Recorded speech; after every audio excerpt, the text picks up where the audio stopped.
నిజంగా ఈ తెలంగాణ రాష్ట్రంలో జనాలకు సమస్యలు ఉన్నాయా పోయినాయా ఇదే మ్యాటర్. దీనే క్యాలిక్యులేట్ చేసుకోవాలి మనం. సరే మీ పార్టీ గురించి మీకు సంబంధించిన మీ రాజకీయం గురించి మీరు చెప్పుకుంటారు, కానీ వాస్తవానికి మతం పేరు ఎత్తకుండా ఓటు అడిగే దమ్ము బీజేపీకి ఉందా అనేది ఒక బిగ్గెస్ట్ సవాల్ అని చెప్పొచ్చు. ఎందుకంటే ఎక్కడైనా చూడొచ్చు, మనం ఈ రాష్ట్రంలో ఏ చోటైనా చూడొచ్చు, ఏ ప్రాంతంలో అయినా చూడొచ్చు.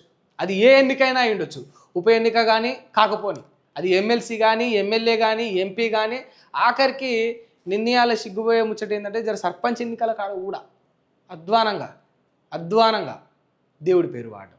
ఇది కేటీఆర్ గారు అన్నారనే విషయం పక్కన పెడదాం, జనరల్గా మనం మాట్లాడుకుందాం. ఎందుకంటే దేవుడికి ఒక పవిత్రత ఉంది.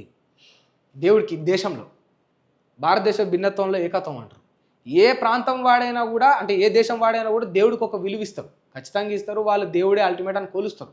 బట్ భారతదేశంలో అది ఇంకా విభిన్నంగా ఉంటుంది.